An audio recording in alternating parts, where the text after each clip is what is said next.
Well, the crew has asked me to go through 12 years of producing content and give the behind the scenes train wreck stories that never make the cut. And back when we were on TV, it was really compressed. So you could only, no matter how long the hunt was, you could only do 20 minutes. And so much got left out of the story. And at that time I was using a contract production group that they were perfectionists. I mean, they are so good at what they do.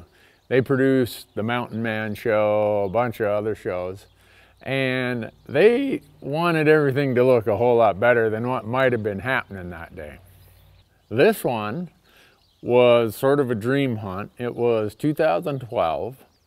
My buddy Jerry Pritchard and I drew limited entry tags for the Kateel River, which is way up off the Koyukuk River, up in Alaska. And like everybody who draws a tag, your mind, you dream up all this stuff. Boy, this is gonna be easy. This is gonna be so good. Man, we're gonna have them stacked up this, oh boy. And so all summer you're planning, and I'm get a hold of a transporter who'll bring all our gear up there and rent us a little jet boat. And well, it didn't quite go like it was supposed to. And we meet up in Seattle, fly to Fairbanks, and from Fairbanks we fly out to this little native village, Galena. It's on the banks of the Yukon River. Galena. Now all we have left is a 120-mile boat ride. Try to be an adventure. And we meet up with our transporter. And he picks us up at the airport, brings us into town where everything's gonna be. Our production crew, they've already been there in Alaska for 2 weeks. Brad and Mason have already been there filming the Mountain Man series for 2 weeks, and when I met up with them, they already looked exhausted. And now they got another 10 or 12 days to come and drag around the bush with me. The way that the big production company did everything, they'd palletize it and shrink wrap all their production gear. So that gets shipped out to this little town. We go and pick it up, and they load it into the transporter's truck. Somehow we got to get all of this gear in a boat 120 miles up the river. And the very first thing, this should have been an indicator that things weren't going to go as planned. The first thing that happens is the transporter gets his stuff loaded and he backs up, and there's a U.S. Fish and Wildlife Service rig pickup parked behind him. I think he's as ready to go as I am. Hey! And boom! He completely T-bones that U.S. Fish and Wildlife Service rig. I'm looking at it like, oh my God. And the transporter gives the guy some grease. He's like, well, what are you doing parking behind me like that? I'm gonna send you a bill or something like that. He's gonna charge the U.S. Fish and Wildlife Service guy for the fact that he ran into the government truck. Oh, we're yes, ready. Sir, we are ready. Do we owe you for that bill right there? Oh, no, there's no worry about that. That's the feds ourselves, don't worry about it. They owe me a new tailgate. And all of us just look at each other like, well, welcome to Galena. Oh gosh, I should have known at that point. And when I'd been emailing and sending stuff back and forth with the transporter, he said, oh yeah, I got a brand new boat motor on this boat, on the boat you'll hunt out of. And I got these big transporter boats, we'll haul all your gear. And the logistics of this is really complicated. When you get to Galena, you have to buy fuel, and he has all the fuel cans, but you got to pay for the fuel. About $7.50 a gallon.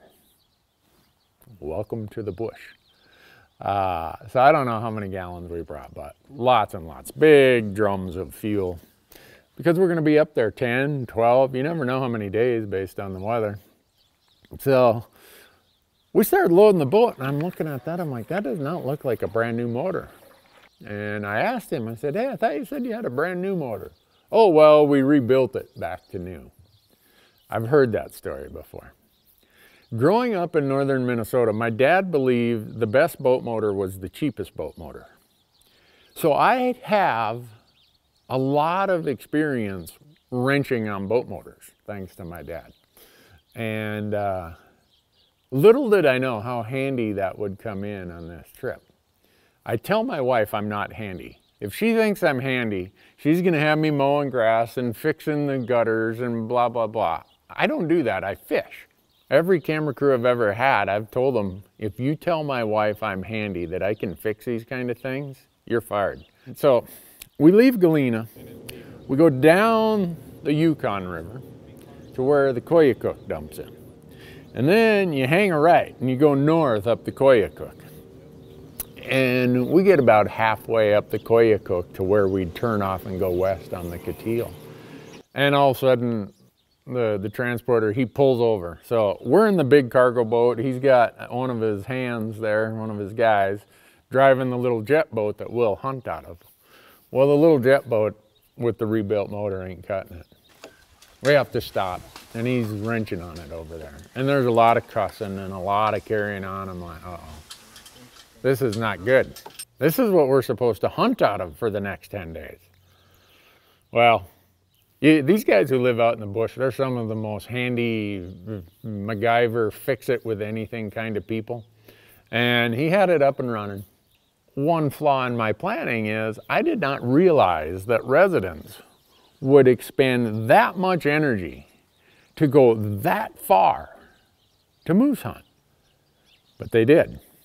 So every decent looking campsite was already taken. And I'm thinking to myself, you know, this isn't gonna be quite the wilderness, have it all to yourself adventure maybe I was thinking. And I didn't want to tell Jerry this, okay? I didn't want to burst Jerry's dreams because he had just missed his 25th wedding anniversary to go on this hunt with me. There's my neighbor I told you has a little prop plane and likes to buzz around. You never know what day he's gonna buzz around out here. So, oh, now Roy's gonna mow his lawn. It's Friday, you think people would have something better to do than mow their lawns and everything, but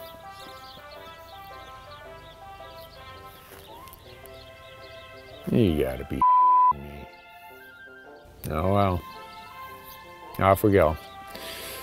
So I'm thinking about, you know, Jerry's just missed his anniversary. He spent all this money to fly up here. He took 2 weeks of vacation. Jerry made the mistake of getting married on September 18th. And I was the best man in his wedding, and I tried to convince him the error of getting married in hunting season. But when you're 22, 23, love has a way of overriding the judgment of your friends. So this is like the 4th time I've messed up your anniversary, haven't I, with us going on a hunt. And this is the big one, the big one. And I'm in charge of having this all prepared, all thought out, the logistics, all that's on me. And I'm thinking, how do I tell my lifelong friend that this might not be what we thought it was? But in my mind, I'm rationalizing, well, you know what? He kind of owes me anyhow. Because he got thrown in jail in Mexico one night, and I ended up going there with him. And we both spent some time in the brig there, and it was his fault. So if our Alaska moose hunt goes south, it'll just balance out from the night we spent in jail in Mexico as a result of his driving. Jerry and I were in jail in Mexico. Briefly. For one night, and we had to leave the vehicle there, a brand new Toyota 4x4, in order to get out, because the next morning was our sentencing, not our hearing, it was our sentencing. Yeah. And we found a guy who could translate to the local sheriff, and he comes to us and says, "What did you guys do?" We said, "We got a little fender bender." He said, "No, what'd they have us, resisting arrest? You name it, we had it." Found beer in the cooler in the back.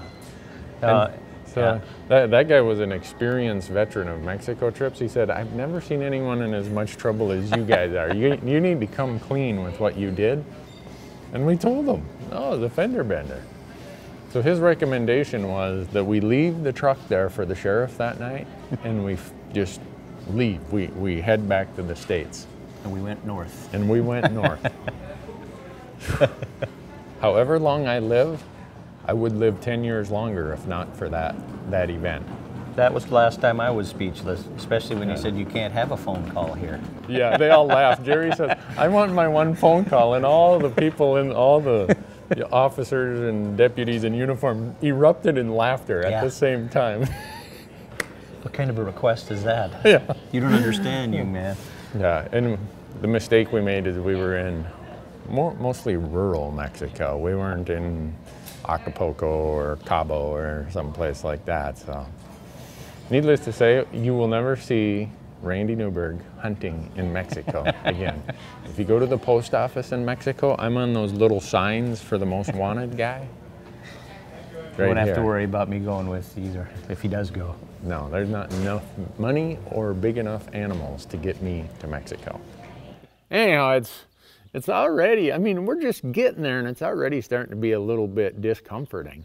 And we've all been there, right? We have the dream and quickly we realize, you know what, this isn't going to be like I dreamed it. And we finally find a camp spot that isn't occupied.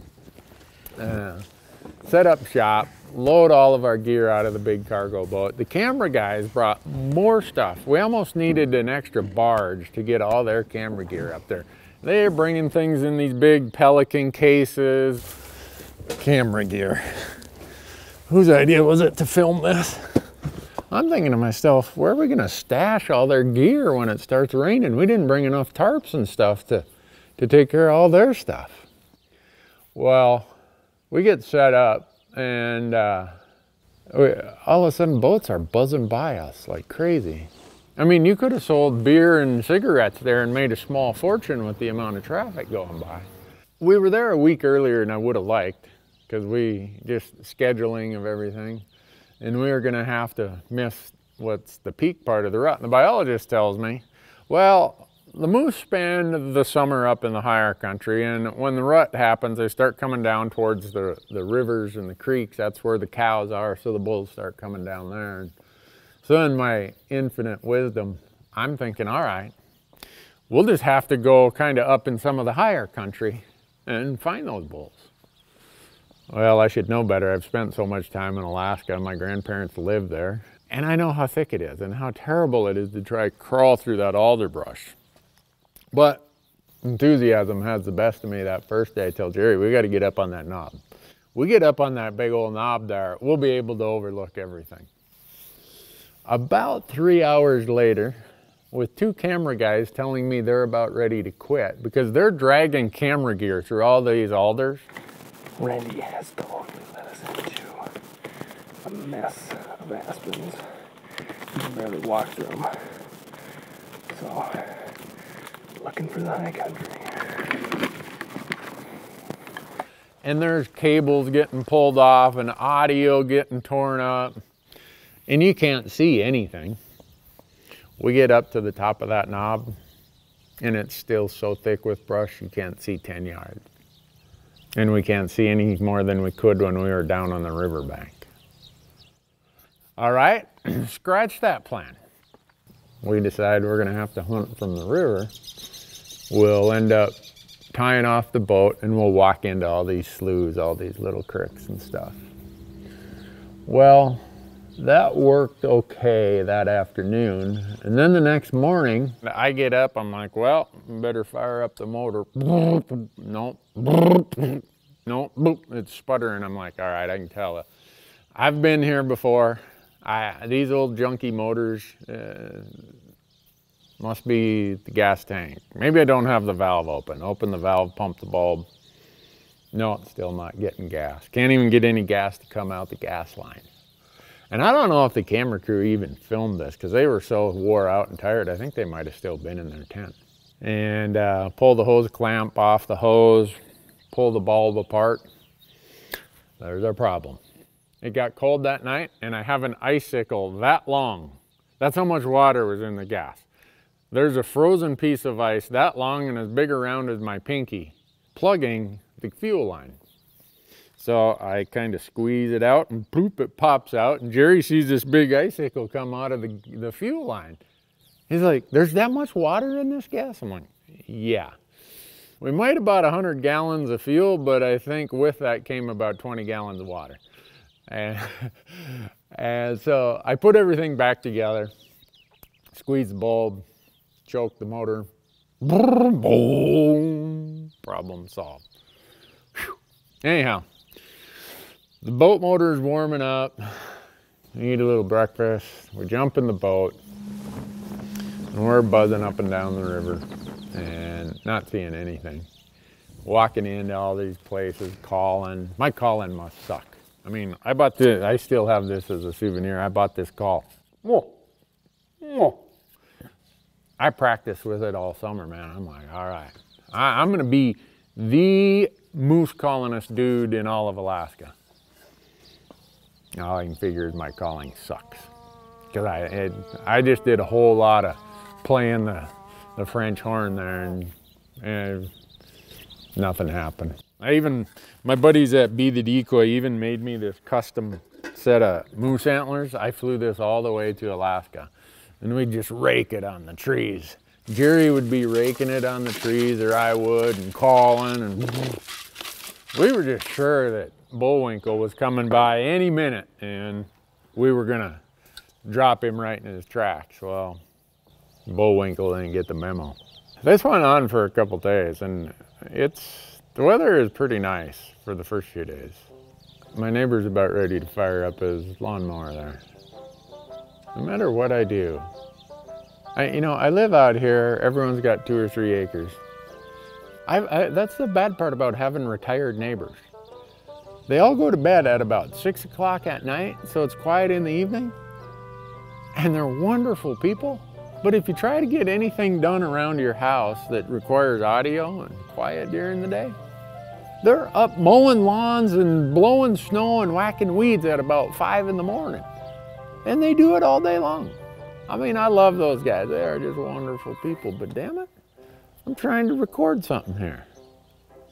Oh, good, he ran out of gas. Oh no, he's backing up to put the fertilizer trailer on. So folks, sorry, you're just gonna have to deal with a little bit of lawnmower noise. We get back to the boat, and I don't know how many of these sequences got filmed. When I say sequences, I mean boat repairs.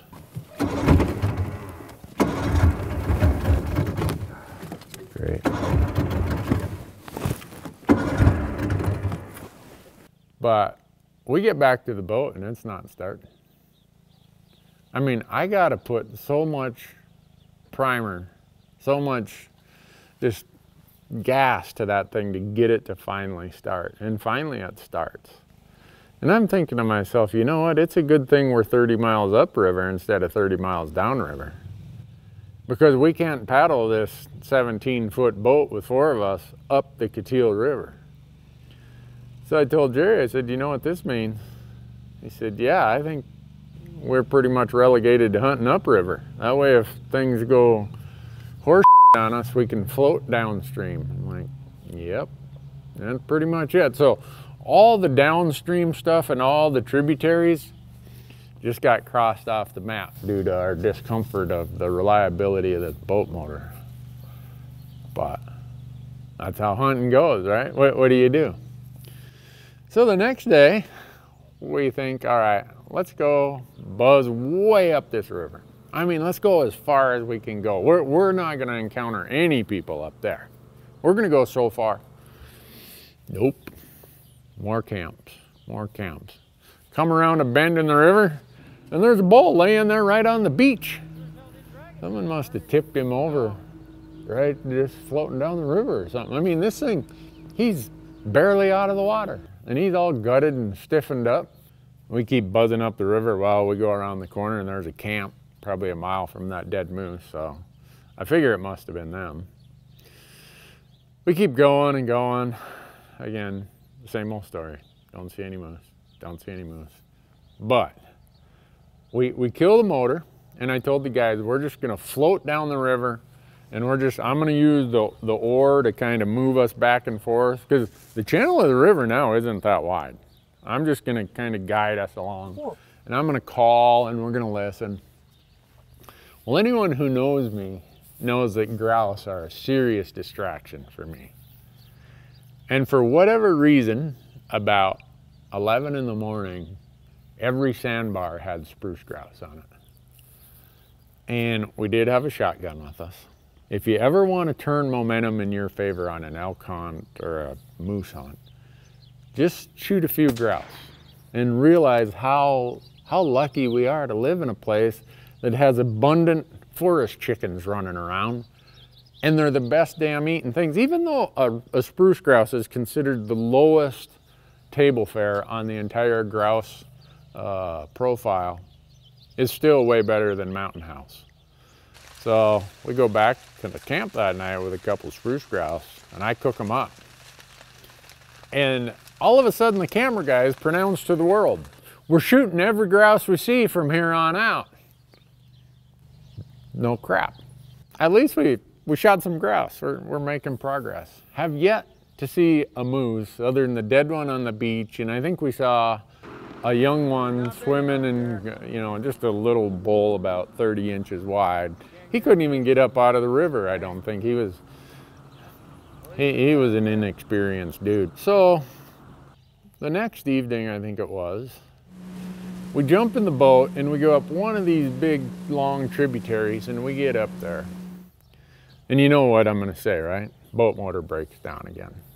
I mean, it really breaks down this time. I cannot, nothing. Battery cables. If you looked at the battery, you'd think, well, with that much rust and corrosion, how can any power be getting to that motor to turn it over? Take the battery cables off, take my knife, scrape everything, get some contact points, scrape the battery post, put them back on, click, nothing. Either dead battery or something wrong with the starter engagement system, or I don't know what.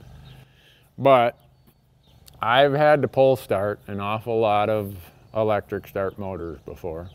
I think it's inherent with Alaska. If you rent a boat motor, it's just it's somehow cobbled together with duct tape, baling wire, and JB Weld or something. But anyhow, we're up this tributary.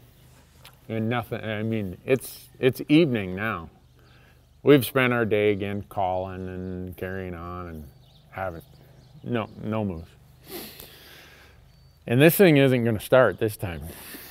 So I told the guys, well, I've done this before. Pop the cowling off the motor, set it aside and get looking around to see if we got any rope. Nope, no starter rope. Those of you who've ever seen that, you got the flywheel on the top with the little notch, or you put your rope in and you give it a pull. Well, I have some parachute cord in my pack, so I have to jerry rig it with, I take and tie the parachute cord, run the screwdriver through a knot so I can put the screwdriver across here and give it a good pull. Well, I do that a couple times, and any of you who've done that know you kind of got to line it up and get the compression just right and then give it a good jerk. If you do it with too much slack in there, sometimes it stops. And you do this and you rake your fingers across the head of the motor, or you smash it on the side of the boat. Well, I did that. I don't know if we filmed it, but I took most of the hide off my right hand, these 3 knuckles right here. And nobody said anything because they're like, uh-oh, he's about ready to really get mad now. I don't know how many times I pulled and heaved on that thing. Finally, it fires up. And the look of relief on the crew and Jerry was quite remarkable. Thanks to my outboard motor skills, we made it back to camp that night. We're supposed to look like everything goes great. That was the model of TV, and part of why I left outdoor TV is everything's supposed to be perfect. Oh no, don't this, don't show that. Bull, I want to show what happens here. So I don't mean to throw camera guys under the bus, and I'm going to here a little bit. These guys are great guys, good friends of mine, and they work their tails off. But we're up there. We've got 2 great big cameras and 1 DSLR. And it's starting to rain that night when we get back to camp. And I tell the one camera guy, I'm like, you know, the way you got your tent set up there, you got that tarp way out off the sides. When all that water runs out of your tent, off your tent, it's going to hit that tarp and come underneath, and over there in your vestibule in that low spot, you're going to have a big puddle of water. Yeah, I'll fix that before I go to bed. Well, we got a bunch more chores to do and everything, and I think he probably just got distracted, and he's probably so tired he can't think straight. The next morning, I'm rousting up the troops, and I hear some language of disappointment and concern coming out of his tent. Well, in the vestibule, that tarp had acted like a big catchment, and his $5,000 high deal Sony camera is now sitting in about 4 inches of water and not working. So the idea is we got 1 camera left with a few batteries, and we got this DSLR with pretty marginal lens kit, and we don't have many batteries for that because we didn't plan on using it. That was going to be our photograph camera. Take all our trophy photos, right? So I think this is now day 8, something like that, 8 or 9. And the wind is just howling this day, and it's miserable. And I tell the guys, you know what, we're gonna go upstream, but we're not going up very far. There's this one big beaver flowage up there. Let's just walk up there and see what we can find. And as hard as the wind's blowing, I don't know how we're gonna call anything in. They're not gonna be able to hear. And we set up on where that beaver flowage is, and there's moose tracks everywhere. There's probably more moose tracks in the mud in this spot than any place we'd been. It's also where we'd seen that little bull cross, so I thought, well, maybe this is a bit of a travel corridor when they start coming out of the mountain. Maybe this is a spot. Maybe they come through this little drainage here. So we get set up, and we got 1 medium-sized Sony video camcorder, and then we got the DSLR. And I'm calling, and the number of other hunters I called in on this hunt over the days was crazy. I'm like, where are all these people coming from? And all of a sudden you'd look, and here comes some hunters walking around the corner through the brush. It's like, dang, I can't call in a moose. All I can do is call in hunters, I guess. So I start calling again in the wind, and I'm like, man, I hear something. Oh crap, we're so close to the river, I'm sure I just called in some more hunters. They're calling to us, I'm calling to them. And Jerry and I are talking about, well, what do we do? And I look out across the beaver flowage there, and I see these great big antlers. I'm like, holy Jerry, look, a moose, actually a legal moose. Oh, look, here he comes, here he comes.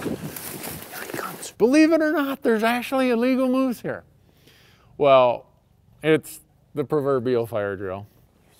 This moose in the footage looks like it's 5 miles away because the one camera guy is trying to film it with this little DSLR with a lens about that long. And the wind is blowing, and the moose, he's just walking like this. You can see his antlers in the brush once in a while. And I'm thinking, all right, he's gonna loop around over here, and if he comes out right over there in that opening, it's not that far. It's only like 200 yards. I told Jerry, get ready. He's gonna come into that opening, and you're gonna dump him. So we're pretty excited about this point. I mean, this is like jackpot, hallelujah, finally, you know, all the turmoil and struggle, this is our chance. Well, my calling must have really went to hell because he must have decided, this ain't what I'm looking for here. I don't see any other moose around here. I'm getting out of Dodge.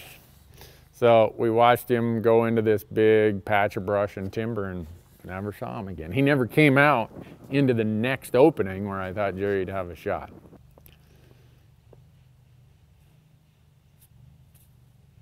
But by the time about day 9 comes along, we realize we're getting our ass handed to us. And I called the transporter. We have a sat phone. Hey Charlie, Randy Newberg calling. It is, I don't know, Sunday evening, I think, something around almost 8 o'clock. Like, hey, you know, you coming to get us tomorrow? You know, we need your big cargo boat to haul all of our gear. Yep. Be there. Well, what time? Well, I don't know. I got to drop some other people off. I'll be up there in the afternoon. All right. Well, I don't know if I should tell this part, but I'm going to. We might have to cut it though. One of the camera guys was in a very tumultuous boyfriend-girlfriend relationship. He's starting to get a little stir crazy, a little lonesome. But that night, he goes off the rails, man. He's like in panic mode. Like, what the hell?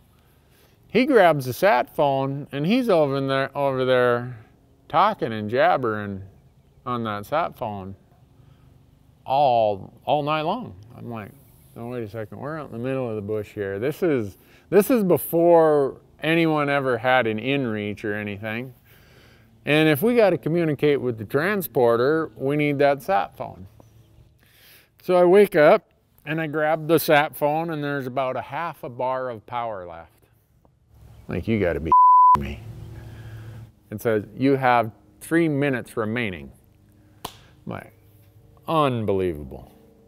So now I don't have enough battery or enough remaining minutes on my sat phone to call the transporter. I call the office, their office, this production company. I'm like, hey, we're up here in the middle of nowhere and one of your dudes burned up all of our minutes last night. You better recharge this with some more minutes because we're in a bad way out here. And they're thinking like someone's dying or something. I'm like, no, nobody's dying. It's just the weather's bad. We're trying to coordinate with the transporter. I need some more minutes. And they say, all right, we'll do that. Click, everyone hangs up. But then I look at the battery and we're down to not much battery. So I call, here's how it works. You don't call the transporter because he's on a sat phone. You call his house and his wife or daughter or son answers the phone at the house and they relay messages to him when he calls in. So I call, I'm like, all right, we're all packed up, 4 o'clock, right? Yeah, we'll tell them. All right, so we're sitting there on the bank of the river. Boat's coming by. No, that's not him. Another boat comes by. No, that's not him. It's 5 o'clock. No, not him. 7 o'clock, it's starting to get dark. No transporter. Well, I don't think he's coming today. It's a 120-mile trip back upstream.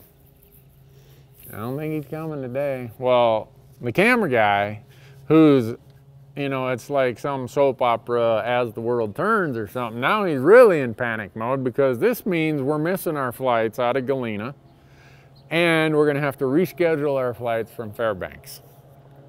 I felt so bad too because now he's like getting close to a month straight in the bush and he's not having a good time and we're trying to cheer him up. And the other camera guy, he's like the most easygoing thing. You could have left him up in the bush for 2 years and I think he would have still been smiling. So next morning I get up and I call the transporter's house and the message is relayed, well, he'll come get you today. I'm not sure what's happening here, but I'm like, all right, well, he'll be here today. These guys are pretty reliable, you know, and they got a lot to worry about. He's got probably 4 other hunt camps out that he's shuttling, and we already missed our flights that we'd bought tickets for, so hell with it, I don't care. Season's still open. Maybe a moose will walk by across the river there. We'll tip him over right from our camp. Well, comes about noon, no transporter, 5 o'clock. Just more resident boats buzzing up and down the river, no transporter. Dark, no transporter. Guess what? Get on the sat phone. Call the headquarters. Hey, your boys won't be home in time. Nothing's happened to us here, but we just had a miscommunication with the transporter, so don't anyone panic. We're not lost, we're not hurt. Click. So we set up our camp again, spend another night. Finally, the next morning we get up, and we haven't even broke our tents down or anything, and all of a sudden we hear, here comes the transporter. He's already to our camp not long after sunup. I'm like, how the hell did he get here this quick? He's like, oh, I slept in the boat last night. He said, I slept just down there about an hour downstream. And I knew I had to come and get you guys today because da-da-da. I'm like, well, why didn't you come the other day when we had scheduled? He said, well, someone told me that you guys hadn't shot a moose yet and you guys wanted to hunt some more. I'm like, no, we said we hadn't shot a moose yet and we had flights and tickets we got to get back. Something was lost in translation. I probably said the wrong thing. It probably would happen. He said, so I thought I'd give you another day and a half to hunt moose. I'm like, well, dang, wish we would have known that, because we sat here on the bank with a long face just looking up and down the river for the last day and a half. We could have been moose hunting. That was an encapsulation of how this hunt went. We get to Galena, and they come and we load all of our gear in his truck, the transporter's truck, and we go to the little airstrip there, and they're like, well, nobody's flying today. So now we're like, well, what do we do? There's not a motel in Galena. So the transporter tells us, he says, well, my son runs a little bit of a flop house here. He rents out a bedroom for $100 a night. And let me see if he's got space for you. Usually in hunting season, he's pretty full. So we go over to his spot, and his son comes out. He's like, yeah, I got 4 rooms here for you, and it's in the same house. It's just each a different bedroom. And I asked him, I said, well, when do you want to be paid? He said, I don't want to be paid now. I don't want to have to leg wrestle with you after you already slept in the house. So I tell the crew, I said, you know, you guys, I told your boss to send you with cash. And they go to this guy, they're like, well, do you take a debit card? And he starts rolling on the ground laughing. I'm like, what did I tell you, dumbasses? Bring cash. Between the two of them, they had like $12.40. So I go shuffle through my pack, get out the Ziploc dry bag, start doling out $100 bills, and we spend the night there. Next day, get up, it's just raining, on the deck clouds. I know what this means. This means we're not flying out again. There's nothing flying today. But we've got a camera guy who's about ready to have a conniption fit here because his girlfriend, if her behavior is anything reflective of his worry, I don't need to, I'll leave that to your imagination. But so he's in panic mode because we walked down to the airport, their runway strip there. It's about a 2-mile walk and it's pouring rain, but I thought, well, I need to get out and walk around, scrape some of these chiggers off that I picked up in that flop house there. And we get to the airport and they're like, no, there's nobody flying today. All right. Get on the sat phone, call the production company's headquarters. Hey, your boys aren't flying out of Galena today, so those tickets you rebooked out of Fairbanks for tomorrow, looks like you might have to rebook those for an extra day or 2. So we go back to the flop house. Along comes the owner. And I don't think any of this is getting filmed because these guys, they're so over filming. At this point, they've had their fill of it. They're like, I am done with this shit. And along comes the owner. He's like, you guys staying here or you guys are going to get out? You got to be out by noon. I said, well, they're not flying today. He says, well, it's another $400 then if you're going to hang out here. I hand him $400 and we get to stay another night. The weather clears. The next day they get us on an airplane, get us back to Fairbanks. Takes us a couple days of waiting around Fairbanks to actually get a flight back to the States. But the good part is We didn't have to worry about hauling our moose home, or how we're going to get the antlers and meat home, because we didn't eat any or kill anything we shot, i.e. spruce grouse. We ate while we were there. And that's just how it goes, folks. This might not be exciting for you to watch this whole thing. It might just be a whole bunch of BS, and you might say, Randy, you've wasted my time, but we're going to do some more of these. When I started rambling off all the stuff that the old production company wouldn't let us put together, because, like I said, they are top-notch, and they want high-quality, really perfect-looking stuff, and I get that. But when you're dealing with me, you're not going to get perfect stuff. When you're out there doing all public land, all uncontrolled settings, environments, conditions, animals that don't read the scripts, you're going to have a lot of mistakes. So we better get this perfection thing off our requirement list. Now, we got all kinds of stuff that went to hell on us that never made TV, because between the production company wanting perfection and me not knowing what the hell I'm doing, and I listen to everybody like, okay, yeah, that's how it's got to be. I get it. You guys are the pros. I'm going to listen to you. That's why I pay you guys all this money. And then the network not wanting to have a bunch of no-kill episodes, or, you know, floundering and messing things up. They wanted every week you got to shoot something bigger and something bigger. Well, that's why I'm no longer on TV. I just got tired of that stuff, and YouTube's a better place for me, because I can just tell you what happened, how we screwed it up, and let you all laugh at me while we laugh at ourselves. And, you know, there's times we get mad and throw our sucker in the dirt. Everybody does. And that's what we want to show. That's the real reason why we're digging these old ones out of the vault. And Jonathan and Dan and Michael and RJ, their job is to make them into something. I don't know what we're going to make them into, but that's our goal.